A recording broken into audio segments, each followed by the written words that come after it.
The Supreme Court out with this ruling on the Trump administration and passports. They're now saying that the Trump administration can force people to ID themselves on passports based on their sex at birth, meaning male or female would be the only options. Critics tonight call that a major blow to transgender rights. Justice Jackson, Hallie, has a blistering dissent here, writing for the liberal wing of the court, and she kind of encapsulates the real-world impact here, Hallie. She says the plaintiffs and the classes of transgender Americans they represent are forced to make a difficult choice that no other Americans face. Are we a serious country, y'all? I mean, are we a serious country where we are taking a valuable time of our Supreme Court to debate about whether somebody should have to put, their biological sex? I mean, if that's the law, that's the law, fool. And we're back, y'all. Thank you for watching today. Go ahead and hit that like button, my people. That helps us out a ton. And of course, it helps you because it helps us keep bringing you these stories every day. Now, y'all, today we're going to be talking about your girl. You know who she is. You're looking at her on the screen. That is Ketanji Brown Jackson, but not just her today, y'all. We have Sonia Sotomayor. We have Elena Kagan. They're like the triumvirate, y'all. They're the triumvirate of liberal justices on the Supreme Court. Have y'all noticed that all of the so-called liberal justices are all women? They don't have one man or one male justice that is classified in the liberal category. And today we're talking about the Supreme Court ruling from just yesterday in which something very interesting happened. The court ruled on something interesting. I'm going to tell you about that here shortly. And I'm also going to tell you that even though these three liberal justices came together yesterday and put all their swords together in a dissent in previous cases, and I would imagine in future cases, they have actually been at each other's necks, or maybe that's too strong. They have not been so unified, okay? We're going to look at that as well. And your girl, Ketanji Brown Jackson, that's Justice Ketanji Brown Jackson to you.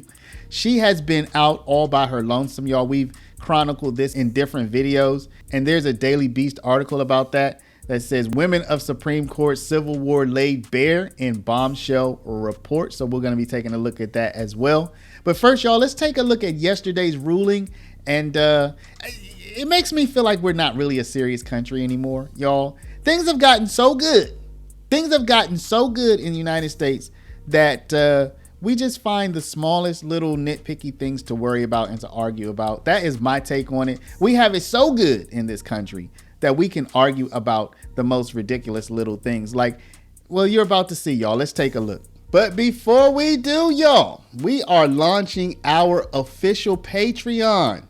So if you want to be a founding member on our Patreon, we have just 222 slots, y'all. If you want to be a founding member, go down, click the very first link in the description, and you're going to feel good about this, y'all, because believe it or not, we are an actual paralegal school, and we help people get their paralegal certificate and get working in the paralegal field. And all of the proceeds from our Patreon, when you enroll as a founding member, all of that is going to go to scholarships for people who would like to study at our institute, y'all. So click that first link down in the description. Join us as a founding member, y'all. This deal will not come back. Now let's get into the story. The Supreme Court out with this ruling on the Trump administration and passports. They're now saying that the Trump administration can force people to ID themselves on passports based on their sex at birth, meaning male or female would be the only options. Critics tonight call that a major blow to transgender rights.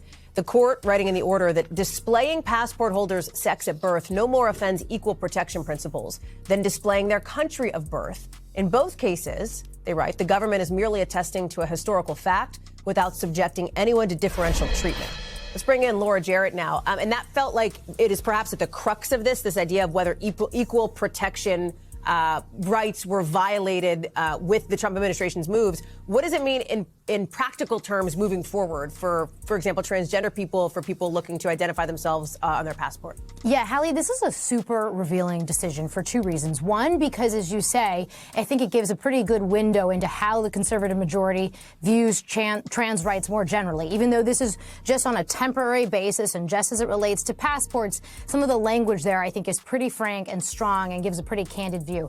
It's also revealing, though, because it now marks yet another example of how this court has decided to treat the Trump administration's use of executive action, Hallie. Remember, this was something that Trump did in his early moments as he took office for the second time, basically saying there are only two sexes at birth. And so passport's just one of those ways that the Trump administration is now trying to flex its muscle on that, Hallie. Justice Jackson, Hallie, has a blistering dissent here, writing for the liberal wing of the court. And she kind of encapsulates the real world impact here, Hallie. She says the plaintiffs and the classes of transgender Americans they represent are forced to make a difficult choice that no other Americans face. She says use gender incongruent passports and risk harassment, bodily invasions on the one hand, or avoid all activities like travel, opening a bank account, renting a car, starting a new job that may require a passport or the other. So she's sort of teeing up what the equal protection argument would be, which is transgender people on this issue face discrimination in a way that nobody else does. Obviously, they did not win the day on this, Hallie. Now, in this ruling about which sex is on your passport, y'all, I mean, geez Louise, are we a serious country? Are we a serious country, y'all? The three liberal justices were very upset about this, putting your birth sex on your passport, that they had to write a dissent. They say that irreparable harm has been caused to people by having to identify what their birth sex was.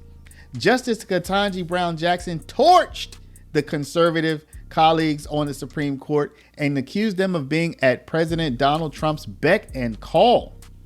Jackson, dissenting from a ruling that upholds a requirement that Americans have their sex at birth listed on future passports, suggested her fellow justices have lost sight of their purpose as a check on executive power. Quote, as is becoming routine, this court misunderstands the assignment, quote, she wrote on Thursday. So she's saying, y'all don't even know your job. Specifically, Jackson took issue with the Supreme Court issuing another emergency stay at the administration's request, something she said is occurring too often. She was joined in dissent by the court's other liberal justices, Sonia, Sotomayor, and Elena Kagan. The anti-trans rule was introduced via an executive order that Trump signed in his first week back in office. It was immediately challenged in court. Y'all, just my opinion, I don't see why this term anti-trans would be used here. It was always your biological sex that was included on your passport.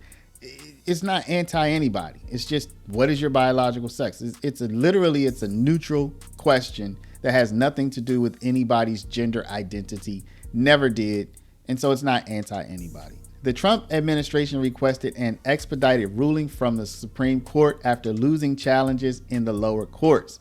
The executive order upends a policy that has long permitted transgender people to list their sex on their passports as how they identify. That's not true. That's also not true. So Jackson strongly disagreed with the ruling. Our task in deciding stay applications is not simply to make a back of the napkin assessment of which party has the better legal argument, she wrote. Such senseless sidestepping of the obvious equitable outcome has become an unfortunate pattern. So too has my own refusal to look the other way when basic principles are selectively discarded. The court has once again paved the way for the immediately infliction of injury without adequate or any justification. So she considers it an injury for you to have to say what your biological birth sex is on your passport, y'all. You're being injured. The government is literally causing you an injury when they ask you what's. Personally, y'all, I don't know why your sex needs to be on your passport once you're an adult. If you're a child, particularly a little baby, maybe, I do know that some countries will group you by sex, particularly for screening at airports and that sort of thing.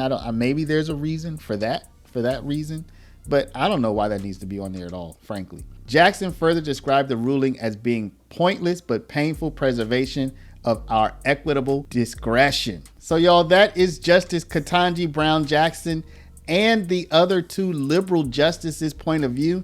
People are being injured by having to tell by having to list their birth sex on their passports, y'all. Okay, so that's an injury to people. Now, even though the other two liberal justices joined her in this dissent, oftentimes, yo, girl, she out there all by herself, y'all. She be out there all by her lonesome.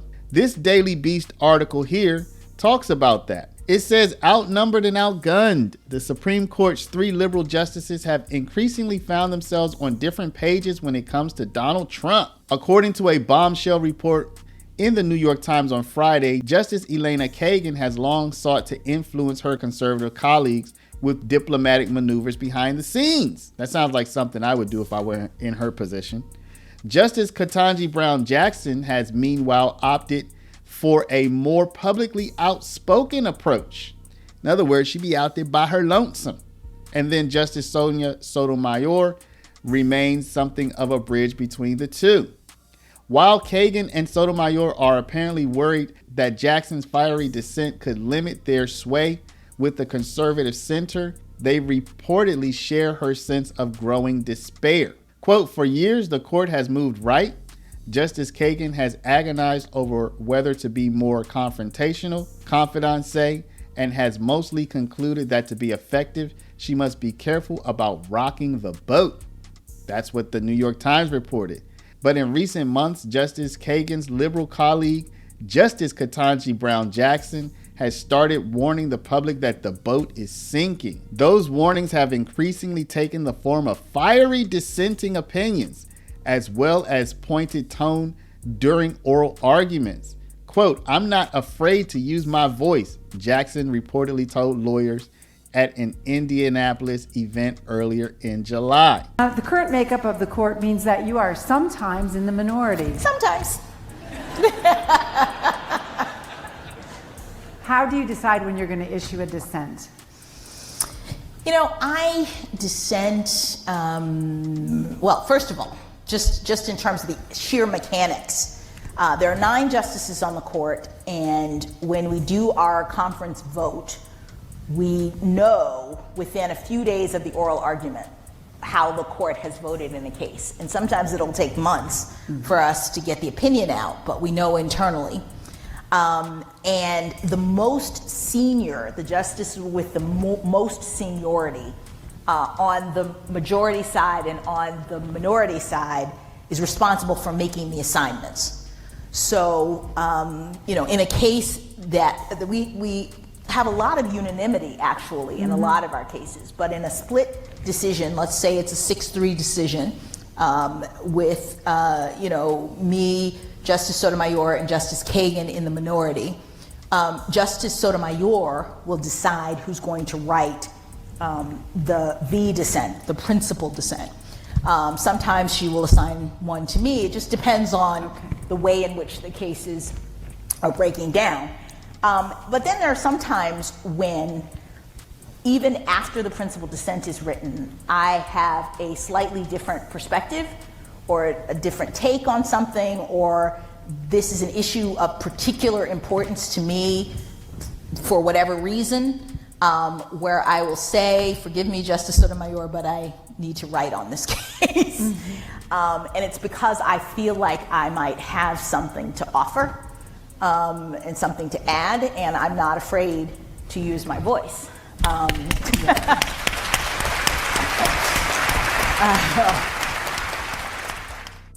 So as you can see, even though 2 of the justices may agree with Brown Jackson, she be all out there by herself when she's getting rowdy in some of her dissenting opinions. Sometimes the other 2 like, nah, girl, we can't go there with you. We can't go there with you. You're gonna have to do that one all by yourself. And it seems like she likes that, right? Brown Jackson's like, okay, well, I'm gonna do it all by myself then. Anyway, y'all, let me know. What do you think? Are we a serious country, y'all? I mean, are we a serious country where we are taking a valuable time of our Supreme Court to debate about whether somebody should have to put, you know, their biological sex? I mean, if that's the law, that's the law, fool. You know what I mean? That's the question is the biological sex. If it's gender, you put whatever you want, right? You put whatever you think in your head. If it's when you were born, what organs did you have? Then that's what you put. I mean, it's very simple. I just feel like we're not a serious country. We're taking up time talking about this stuff. I mean, I'm talking about it, so I guess I'm not serious either. Y'all let me know what you think down in the comments. What do you make out of all this? Like, don't we have better questions to be don't we have better questions to ask and answer? Like, if this is the level of question we're asking, then this is the level of question we're going to be answering. You know what I mean? Drop a comment down below, y'all. But before you do, please stop, hit the share button, share this video out over email, text message, WhatsApp, Facebook, Snapchat, Instagram, all of your favorite social mediums. And of course, if you're not a subscriber, please do subscribe. Y'all go check out our Patreon. Become a founding member, the first 222 people. You will be our founders, y'all. We're looking to grow the Patreon into something special. Plus, all of the proceeds to Patreon goes to scholarships for people to study and get working in the legal field. I want to thank y'all for watching. Love y'all, and we'll see you back in the next one. Can you provide a definition for the word woman? Can I provide a definition? No, Yeah, I can't. you can't? Not in Okay. this context. So you I'm not a believe the biologist. meaning of the word woman is so unclear and controversial that you can't give me a definition? Senator, in my work as a judge, what I do is I address disputes. If there's a dispute about a definition, people make arguments, and I look at the All right. law and I decide. So I'm not. The fact that you can't give me a straight answer about something as fundamental as what a woman is underscores the dangers of the kind of progressive education that we are hearing about.